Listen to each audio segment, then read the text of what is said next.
किसी कर्मचारी की, चाहे वो सर्विस में हो या रिटायर्ड पर्सन हो, जब उसकी डेथ होती है तो उसका जो मोस्ट सफरर पार्ट होता है वो उसकी फैमिली और बच्चे होते हैं।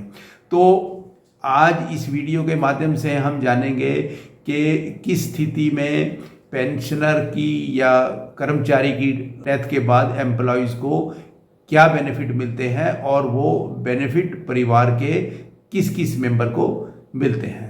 दोस्तों, फैमिली पेंशन में लेंथ ऑफ सर्विस का कोई इशू नहीं है। इसके लिए कोई सेवा काल, लेंथ ऑफ सर्विस निर्धारित नहीं है। अगर ईपीएफ कर्मचारी ने 1 महीना भी ईपीएफ का सब्सक्रिप्शन दिया है तो उस केस में भी उस कर्मचारी के परिवार को फैमिली पेंशन मिलेगी।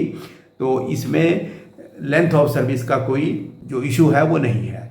तो ऐसी कौन सी स्थितियां हैं जहां पे कर्मचारी की डेथ के बाद उसकी विडो को, उसके बच्चों को पेंशन मिलती है, उसके बारे में हम थोड़ा विस्तार से जानेंगे। तो दोस्तों, ऐसी 3 स्थितियां हैं कि जब पारिवारिक पेंशन देय हो जाती है। नंबर 1 ये है कि जब कर्मचारी की जो मृत्यु है वो सेवा काल के दौरान हो जाए, तो उस केस में डेथ के नेक्स्ट डे से पारिवारिक पेंशन मिलती है और उसका जो रेट है वो ये मान के जो है कैलकुलेट किया जाता है कि अगर डेट ऑफ डेथ के दिन वो मृत कर्मचारी रिटायर होता तो उसको कितनी पेंशन मिलती, तो उस हिसाब से पारिवारिक पेंशन की भी कैलकुलेशन की जाती है। लेकिन ये किसी भी सूरत में 1000 रुपये से कम फैमिली पेंशन आज की डेट में नहीं है।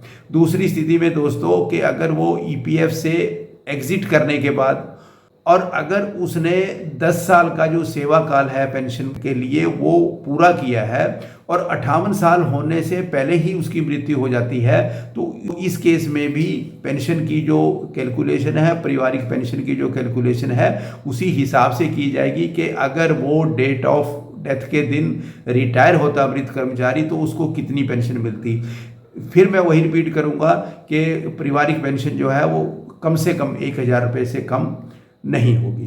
तीसरी स्थिति में दोस्तों, अगर वो रिटायर हो चुका था और उसको जो ईपीएस पेंशन जो है वो मिलती थी, उसके बाद अगर उसकी जो है डेथ हो जाती है तो उस स्थिति में भी फैमिली को जो है वो पेंशन मिलेगी और वो जो पारिवारिक पेंशन है उसका रेट जो उस कर्मचारी को जो पेंशन मिलती थी उसका 50% होगा।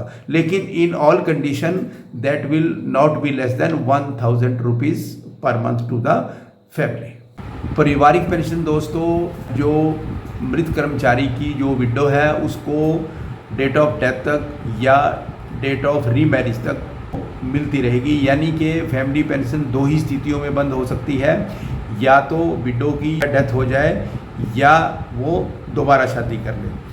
तो इस जो विडो पेंशन है इसके अलावा मृत कर्मचारी के 2 बच्चों को भी चिल्ड्रन पेंशन मिलेगी, जो कि फैमिली पेंशन का 25% से कम नहीं होगी। दोनों बच्चों को 25% चिल्ड्रन पेंशन भी मिलेगी और इस चिल्ड्रन पेंशन की राशि किसी भी सूरत में 250 रुपये से कम नहीं होगी। और इसके अलावा दोस्तों, अगर मृत कर्मचारी का कोई डिसेबल्ड चाइल्ड है, डिसेबिलिटी ऑफ माइंड है या और कोई परमानेंट डिसेबिलिटी है, तो उस बच्चे को बावजूद उसकी एज के या नंबर ऑफ चिल्ड्रन के, पहले 2 बच्चे पेंशन ले रहे हैं, इसके बावजूद उसको भी पेंशन मिलेगी।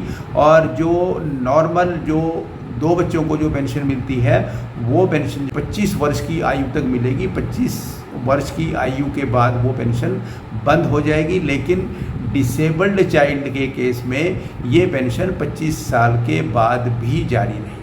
दोस्तों, अगर किसी स्थिति में 1 से ज़्यादा विडो है, मृत कर्मचारी की 1 से ज़्यादा विडो की स्थिति में जो विडो सीनियर है, इन ऑर्डर ऑफ सीनियरिटी जो है वो फैमिली पेंशन दी जाएगी। सीनियर से यहाँ मतलब एज से नहीं है। जिस विडो की शादी पहले हुई है तो सबसे पहले जो पारिवारिक पेंशन है उसको सेंक्शन की जाएगी और उसकी डेथ के बाद या उसकी डिस्क्वालिफिकेशन के बाद दूसरी विडो को जो फैमिली पेंशन दी जाएगी। अब एक स्थिति ये भी पैदा होती है कि विडो नहीं है और बच्चे हैं, उस स्थिति में मंथली ऑर्फेन पेंशन के नाम से बच्चों को दी जाएगी, जो कि फैमिली पेंशन का जो विडो को पेंशन मिलती थी उसका 75% होगी। लेकिन किसी भी सूरत में ये राशि जो है 750 रुपये से कम नहीं होगी। पारिवारिक पेंशन के लिए आप अपना जो क्लेम है सभी दस्तावेजों के साथ, जो भी डॉक्यूमेंट्स हैं, जो भी प्रिस्क्राइब फॉर्म है उसके साथ कमिश्नर ऑफिस में, जो भी आपका कंसर्न ऑफिस है उसमें जमा कराएं।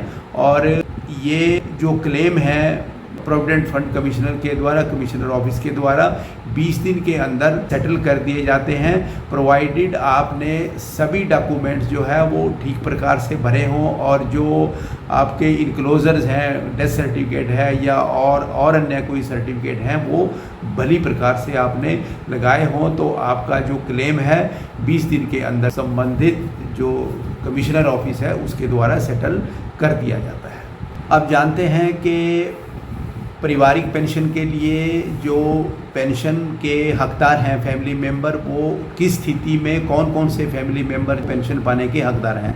दोस्तों, अगर कर्मचारी बैचलर था और उसकी फैमिली थी तो उस स्थिति में उसके जो डिपेंडेंट पेरेंट्स हैं उनको ये पेंशन दी जा सकती है, या इसके अलावा अन्य किसी पर्सन को जो भी नॉमिनेटेड हो उसको भी ये फैमिली पेंशन दी जा सकती है।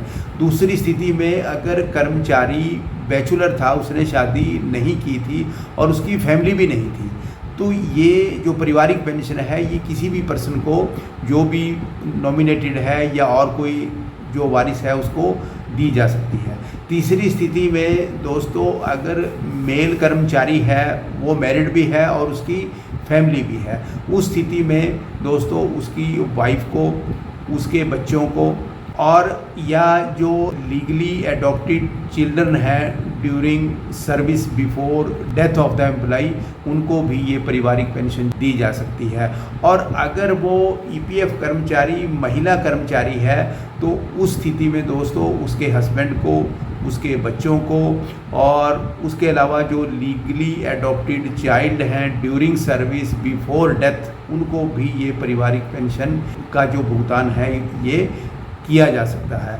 तो ये था दोस्तों पारिवारिक पेंशन के बारे में, जो ईपीएफ कर्मचारी हैं जो प्राइवेट जो है सेक्टर में कार्यरत हैं उनके पारिवारिक पेंशन के लिए।